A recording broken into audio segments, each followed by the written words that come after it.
So anybody who's followed my YouTube channel for a while knows that I'm a pretty consistent critic of evangelical apologists.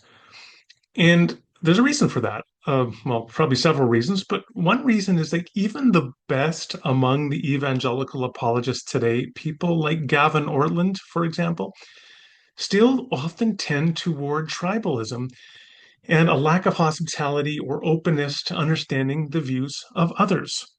And the perfect example for that I saw today when Gavin Ortlund posted about evil and Satanism. I want to play the first 12, 15 seconds maybe of this clip. My real attention, however, is going to be to the first 6 or 7 seconds of it. We're going to play that and then debrief it on the other side. Increase of Satanism in the world. And so if you're tempted toward that, here's how I could just encourage you to flee that, and that is to set all your affections and love upon Jesus instead.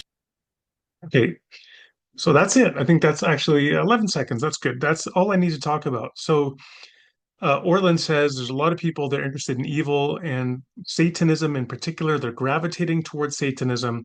And he says, instead, I'm going to tell you to just flee to Jesus, not to Satanism. Now, you might be thinking, what could Randall possibly take issue with in that? Well, hear me out. Well, first of all, I'm going to say generally, sure. You know, go to Jesus. That's always good. And I think Ortlund makes a good point overall in the remainder of this video, which is that people often view evil, particularly in like films and literature and other forms of media and culture, they view evil as enticing and intriguing and good as frankly boring. Famously, I remember this when I did a course in university on John Milton and we studied Paradise Lost. Satan is by far the most memorable character in Paradise Lost. It's just easier to make evil and an evil character interesting than a good character. And I just finished watching Fargo season 5.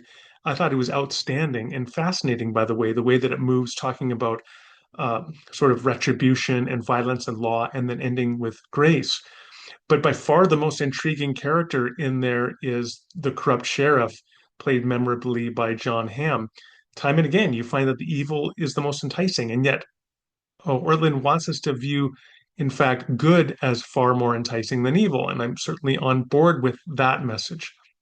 But I want to focus on how he presents Satanists in the first 6 seconds of this video. I think that this is really important, and there's something pretty significant here that I think is an indictment of some aspects of Gavin Ortlund's approach. In the first 6 seconds of Gavin's video, he presents three quick images to represent Satanism and presumably to embody something of the gross evil of Satanism. And this is the first image he gives us. Now, I did a reverse image search for this image. I found it online. And one thing that's really interesting about this is you see that woman on the side with the pentagram. She's wearing like a black dress and has a pentagram upside down. You don't see what her sign says. It changes, however, in the full image, the sign is visible. And this is what it says: religious liberty for all. And then it depicts a cross and it depicts a pentagram. So the sign is saying Christians should have religious freedom, and we defend the religious freedom of Christians, but we also want to defend our own religious freedom. It's not saying, um, let's kill and sacrifice babies. It's saying religious freedom for all. I would think that's something that Gavin Ortlund would agree with. I would think that's something he would want to approve. Does he not believe all people should have religious freedom? And then you look at this. So there's that image. And then I want to look at the image of the fellow in the back.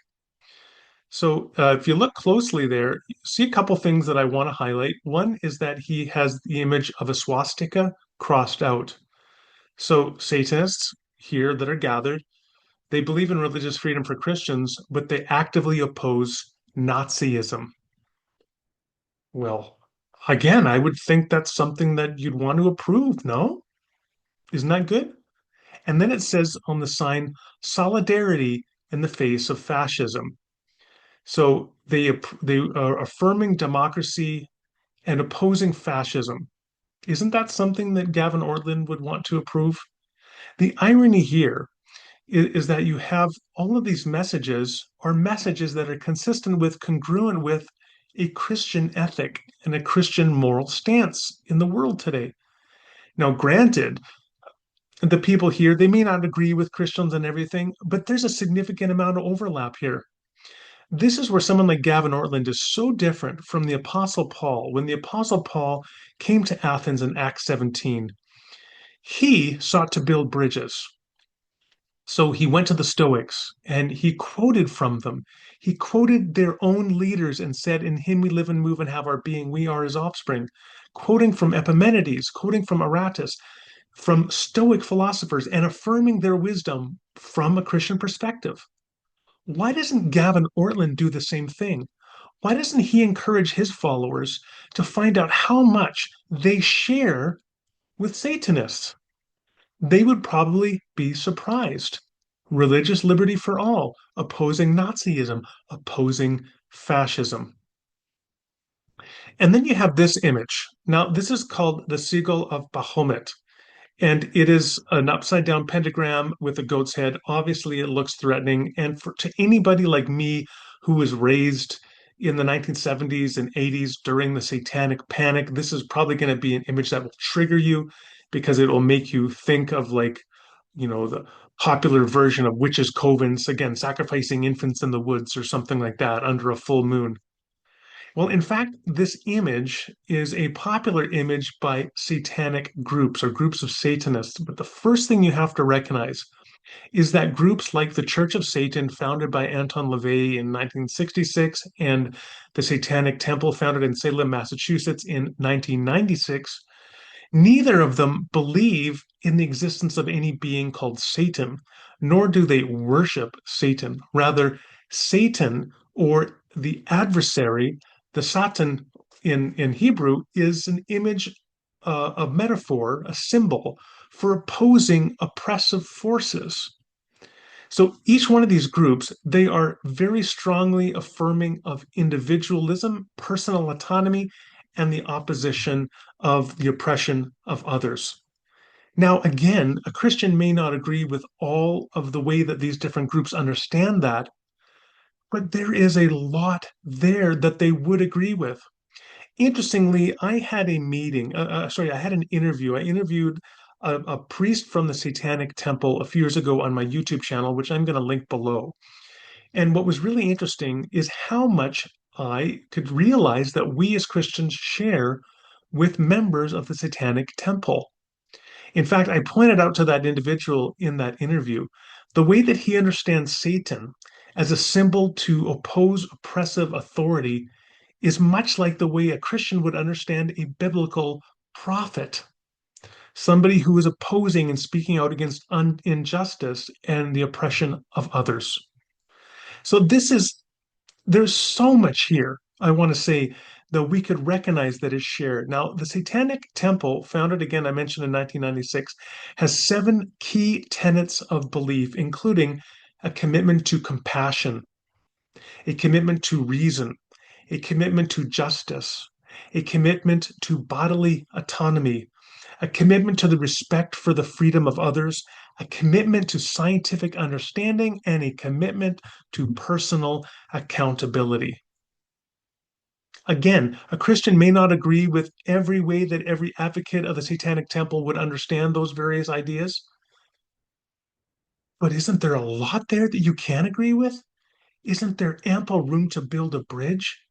Instead of casting off the Satanic Temple as evil and fleeing to Jesus, why don't you use Jesus to be your model for open dialogue with your neighbor, including your satanic neighbor, the person that, in fact, understanding Satan as a model to represent individual autonomy and responsibility and to oppose the oppression of others could be something you agree with a whole lot more than you might initially think. And my problem with somebody like Gavin Ortlund is there's no sense in his tribalistic thinking of encouraging this openness, this hospitality, this mind of inquiry to extend the golden rule and treat the beliefs of your neighbor as you would want your own beliefs to be treated. Finally, let me say this. So, when Gavin Ortlund wants to talk about his concern that people are being drawn to evil, he gives examples of the Satanic Temple. Now, I've talked at some length and other Satanists, and I've talked, of course, so far about how I believe he's misrepresented them. But the irony is, if he really wanted to be a prophet, if he really wanted to be an adversary in the best sense of the word and to point out what we should be concerned with, he would encourage Christians to look for the log in our own eye, to find out where evil is flourishing in our communities. Because there's a reason why Christians, and particularly evangelical Christians, have a terrible reputation in North America today. And it's not all because they're being faithful witnesses and the devil is just out to get them. Rather, it's because so often they fail to embody fundamental values of the kingdom of God. And if you want to find evil, encourage Christians to find evil in their own community rather than misrepresenting Satanists as some outgroup.